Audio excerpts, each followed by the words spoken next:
Welcome to our YouTube channel Iqra classes. ધોરણ 10 વિજ્ઞાન chapter number 1 રાસાયણિક પ્રક્રિયાઓને સમીકરણો, એમાં પણ બોર્ડની પરીક્ષામાં પૂછાયેલા પ્રશ્નો વિદ્યાર્થી મિત્રો આપણે આ વિડીયોમાં જોવાના છે. સ્ટેપ બાય સ્ટેપ આપણે સમજીશું. વેરી ઇઝી છે વિદ્યાર્થી મિત્રો. ચાલો જોઈએ. જો એક પ્રશ્ન પૂછાઈ ગયો છે ઓગસ્ટ 2020માં, એ પણ 3 માર્ક્સમાં, એ આપણે એને સોલ્વ કરીએ. નીચે આપેલ રાસાયણિક સમીકરણો પરથી રાસાયણિક પ્રક્રિયાઓના પ્રકાર ઓળખી બતાવો. તો વિદ્યાર્થી મિત્રો, આ પ્રશ્નમાં આપણને સમીકરણો આપી દીધા છે, તમે જોઈ શકો છો. રાસાયણિક સમીકરણો આપી દીધા છે, એના પરથી આપણે ખાલી પ્રક્રિયાનો પ્રકાર લખવાનો છે કે આ રાસાયણિક પ્રક્રિયા કઈ છે, એનો આપણે પ્રકાર લખવાનો છે. તો વિદ્યાર્થી મિત્રો આપણે જોઈએ. ચાલો સોલ્વ કરીએ વન બાય વન. પહેલું, કોપર ઓક્સાઇડ હાઇડ્રોજન સાથે પ્રક્રિયા કરીને, જ્યારે એને આપણે ગરમ કરીએ કોપર ઓક્સાઇડને, તો હાઇડ્રોજન સાથે પ્રક્રિયા કરીને કોપર અને પાણીની બાષ્પ બનાવે છે. તો વિદ્યાર્થી મિત્રો, આ પ્રક્રિયાનો પ્રકાર કયો છે? તો થોડુંક ધ્યાનથી તમે જોશો તો અહીં આગળ ઓક્સિજન ગુમાવે છે. કોપર ઓક્સાઇડમાંથી કોપર બને છે, ઓક્સિજન ગુમાવ્યું, તો આ પ્રક્રિયા કઈ છે? રિડક્શન. અને તમે અહીંયા જોશો હાઇડ્રોજન એ ઓક્સિજન મેળવે છે અને પાણીની બાષ્પ બનાવે છે H2O, તો આ કઈ પ્રક્રિયા છે? ઓક્સિડેશન.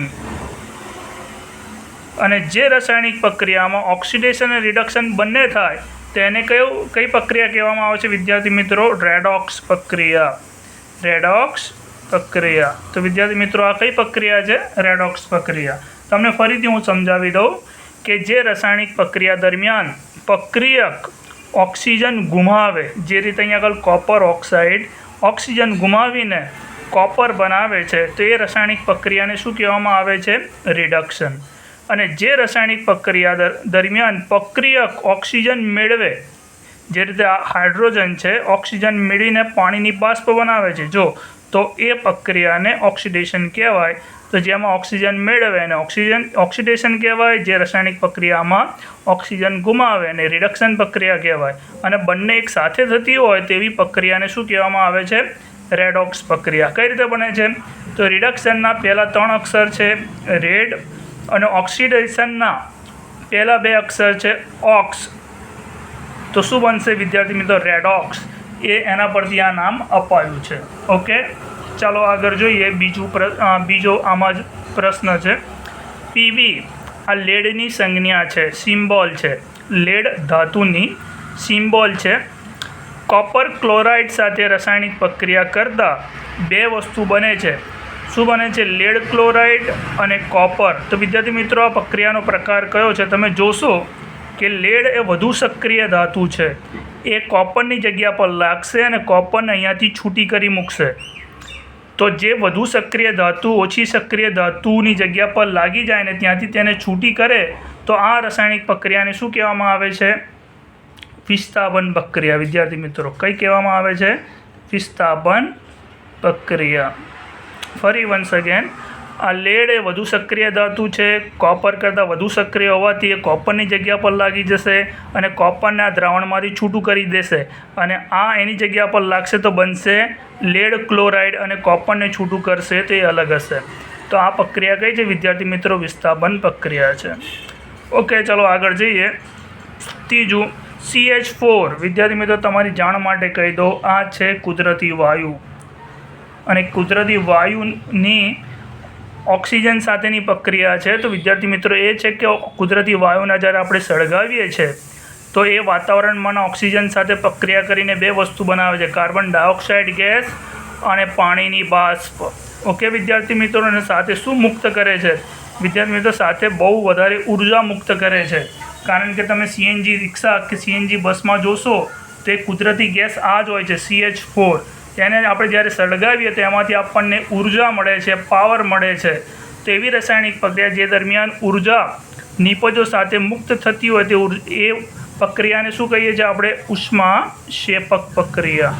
અહીંયા આવશે ઉષ્માક્ષેપક પ્રક્રિયા. વિદ્યાર્થી મિત્રો, આપણે ખાલી પ્રક્રિયાનો પ્રકાર જ લખવાનો છે આ પ્રશ્નમાં, એટલું યાદ રાખજો. તો આપણને દરેક પ્રક્રિયાનો પ્રકાર, એની ડેફિનેશન અને એને સમજી હશે તો આ પ્રશ્ન બહુ જ ઇઝી છે આપણા માટે. ચાલો આગળ જોઈએ. કોલસાને સળગાવતા, અને કોલસાનો સિમ્બોલ શું છે? સી. જ્યારે એને આપણે સળગાવીએ છીએ તો ઓક્સિજન સાથે પ્રક્રિયા કરીને શું બનાવી દે છે? કાર્બન ડાયોક્સાઇડ CO2 બનાવી દે છે. તો અહીંયા તમે જોશો 2 પ્રક્રિયક ભેગા મળીને એક નિપજ બનાવે છે, તો આ પ્રક્રિયાને શું કહીએ છીએ આપણે? સંયોગીકરણ પ્રક્રિયા. તો એની વ્યાખ્યા શું છે? કેવી રાસાયણિક પ્રક્રિયા જે દરમિયાન 2 કે તેથી વધુ પ્રક્રિયકો ભેગા થઈને એક જ નિપજ બનાવે તો એ પ્રક્રિયાને સંયોગીકરણ પ્રક્રિયા કહીએ છીએ. ઉષ્માક્ષેપક કોને કહીએ છીએ?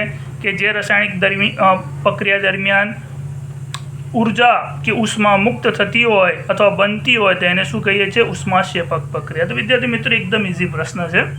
ચાલો આગળ જોઈએ. CaCO3 કેલ્શિયમ કાર્બોનેટ, જ્યારે એને આપણે ગરમ કરીએ છીએ તો એમાંથી 2 નિપજો બને છે. પહેલી કેલ્શિયમ ઓક્સાઇડ, જેને આપણે કડી ચૂનો પણ કહીએ છીએ, અને કાર્બન ડાયોક્સાઇડ ગેસ. તો આ એક પ્રક્રિયકમાંથી 2 નિપજો બની, તો આ કઈ પ્રક્રિયા છે વિદ્યાર્થી મિત્રો? વિઘટન પ્રક્રિયા છે. અને તો કઈ રાસાયણિક પ્રક્રિયાની વ્યાખ્યા શું છે? કેવી રાસાયણિક પ્રક્રિયા જેમાંથી એક પ્રક્રિયકમાંથી 2 કે તેથી વધુ નિપજો બનતી હોય તેવી રાસાયણિક પ્રક્રિયાની વિઘટન પ્રક્રિયા કહેવામાં આવે છે. ચાલો આમાં લાસ્ટ છે. આનું નામ શું છે વિદ્યાર્થી મિત્રો? Sodium sulphate. આનું નામ બેરિયમ ક્લોરાઇડ. આ બંને દ્રાવણ છે. આ બંને જ્યારે ભેગા કરીએ છીએ ત્યારે શું થાય છે કે આનો ધન આયન આના ધન આયનની જગ્યાએ ગોઠવાઈ જાય છે, અને આનો ધન આયન પહેલાં દ્રાવણના ધન આયન સાથે ગોઠવાઈ જાય છે. તો બંને આયનોની આપ-લે થાય છે અહીં આગળ, બરાબર છે? એક્સચેન્જ થાય છે. આનો ધન આયન અહીં આની જગ્યા પર આવી જાય છે, આનું ધન આયન આની જગ્યા પર આવી જાય છે. તમે જોઈ શકશો NaCl સાથે મળીને શું બનાવી દે છે? NaCl. અને Ba સલ્ફેટ સાથે મળીને SO4 સાથે બનીને શું બનાવી દેશે? BaSO4. તો આ કઈ પ્રક્રિયા છે વિદ્યાર્થી મિત્રો? દ્વિવિસ્થાપન પ્રક્રિયા છે. કઈ છે? દ્વિવિસ્થાપન પ્રક્રિયા છે. તો એની દ્વિવિસ્થાપન પ્રક્રિયાની વ્યાખ્યા શું છે? એવી રાસાયણિક પ્રક્રિયા જે દરમિયાન આયનોની આપ-લે થતી હોય. જો અહીંયા આગળ વિદ્યાર્થી મિત્રો આનો ધન આયન આને આપે છે, આનો ધન આયન આને આપે છે, તો આયનોની શું થાય છે? આપ-લે થાય છે. તો આવી રાસાયણિક પ્રક્રિયાને શું કહેવામાં આવે છે? દ્વિવિસ્થાપન પ્રક્રિયા. ચાલો આગળ જોઈએ બીજો પ્રશ્ન. ઓકે, બોર્ડની પરીક્ષામાં પૂછાયેલા પ્રશ્નો તો વિદ્યાર્થી મિત્રો આપણે સોલ્વ કરીએ છીએ. આ પ્રશ્ન પૂછાયો છે જુલાઈ 2023માં અને બી 3 માર્કમાં. વિદ્યાર્થી મિત્રો આ ચેપ્ટરમાંથી એક પ્રશ્ન 2 માર્ક્સનો આવશે, એક પ્રશ્ન 3 માર્ક્સનો આવશે. ચાલો જોઈએ. નીચેના વિધાનોને સમતોલિત રાસાયણિક સમીકરણમાં રૂપાંતર કરો. ત્યાં તો ખાલી પ્રક્રિયાનો પ્રકાર લખવાનો હતો વિદ્યાર્થી મિત્રો. અહીંયા આગળ આપણે રાસાયણિક સમીકરણ લખીને એને સમતોલિત કરવાનો છે, અને એના પછી પ્રક્રિયાનો પ્રકાર લખવાનો છે. ચાલો જોઈએ. હાઇડ્રોજન વાયુ નાઇટ્રોજન વાયુ સાથે સંયોજાઈને એમોનિયા વાયુ બનાવે છે. જો હાઇડ્રોજન વાયુ એટલે આપણે શું લખીશું? H2, અને વાયુ છે એટલે ગેસ, પ્લસ નાઇટ્રોજન વાયુ એટલે લખીશું N2, અને આ છે ગેસ. સંયોજાઈને શું બનાવે છે? એમોનિયા વાયુ બનાવે છે. એમોનિયાનું સૂત્ર આપણને આવડવું જોઈએ વિદ્યાર્થી મિત્રો, NH3, અને આ શું બનાવે છે? ગેસ બનાવે છે. આ તમે રાસાયણિક સમીકરણ તો લખી દીધું, અને સમતોલિત કરો. જો અહીંયા હાઇડ્રોજન કેટલા છે વિદ્યાર્થી મિત્રો? 3. અહીંયા કેટલા છે? 2. તો આપણે અહીંયા આગળ કેટલા મૂકી દઈશું? આગળ આને બેલેન્સ કરવા માટે આપણે અહીંયા આગળ મૂકીશું 3. તો અહીંયા કેટલા થઈ ગયા? 3 દૂની 6, બરાબર ને? તો અહીંયા આગળ બેલેન્સ કરવા માટે આગળ હું શું મૂકીશ? 2. તો હાઇડ્રોજન થઈ ગયા 3 દૂ 6, હાઇડ્રોજન થઈ ગયા 3 દૂ 6, બરાબર? 2 3 6. હવે અહીંયા આગળ નાઇટ્રોજન કેટલા છે? અહીંયા નાઇટ્રોજન 2 છે, તો અહીંયા નાઇટ્રોજન કેટલા છે વિદ્યાર્થી મિત્રો? 2. તો આ બેલેન્સ રાસાયણિક સમીકરણ થયું, જેને આપણે ગુજરાતીમાં કહીએ સંતુલિત રાસાયણિક સમીકરણ. ચાલો, પ્રક્રિયાનો પ્રકાર કયો છે?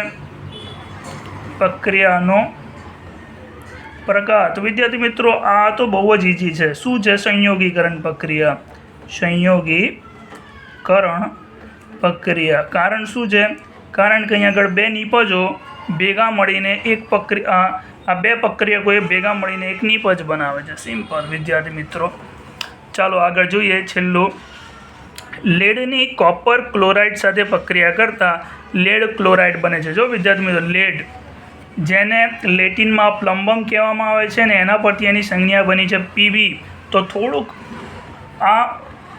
અલગ છે કે લેડની સંજ્ઞા શું છે? Pb છે, અને એ શું છે? સોલિડ. પ્લસ કોપર ક્લોરાઇડ તો શું આવશે CuCl2 અને આ દ્રાવણ છે એટલે એક્વસ ફોર્મ બરાબર દ્રાવણ છે જલીય દ્રાવણ એટલે આપણે AQ લખીશું.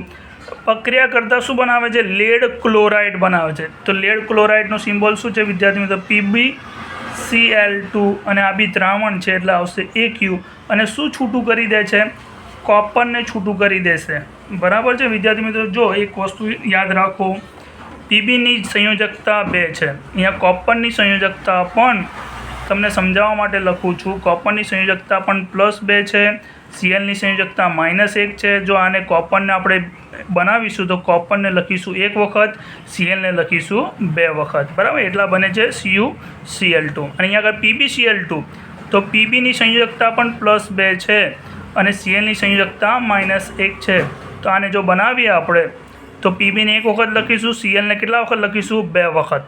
ઓકે વિદ્યાર્થી મિત્રો તો આ ઇક્વેશન બનશે અને આને તમે બેલેન્સ કરો પીબી 1 વખત પીબી 1 વખત ડાબી બાજુ Cu 1 વખત જમણી બાજુ Cu 1 વખત ડાબી બાજુ Cl 2 વખત તો જમણી બાજુ Cl 2 વખત તો આ ઓલરેડી બેલેન્સ છે. હવે રાસાયણિક પ્રક્રિયાનો પ્રકાર તો વિદ્યાર્થી મિત્રો લેડ વધુ સક્રિય છે એ ઓછી સક્રિય ધાતુ કોપરની જગ્યા પર ગોઠવાઈ જાય છે અને કોપરને ત્યાંથી છૂટી કરી મૂકે છે. જો કોપરને છૂટી કરીને ત્યાં ગોઠવાઈ ગઈ લેડ ક્લોરાઇડ બનાવી દીધું તો આ રાસાયણિક પ્રક્રિયાનો પ્રકાર કયો છે વિસ્થાપન પ્રક્રિયા. ઓકે વિદ્યાર્થી મિત્રો તો આ રીતે બહુ જ ઇઝી છે. ઓકે તમે આને પોઝ કરીને તમે આને લખી પણ શકો છો. તો વિદ્યાર્થી મિત્રો આપણે મળીએ બીજા વિડીયોમાં બીજા પ્રશ્નો સાથે. અમારી ચેનલને સબસ્ક્રાઈબ કરો, બીજા વિદ્યાર્થી સુધી શેર કરો અને કોમેન્ટ કરો. ઓકે ચાલો મળીએ.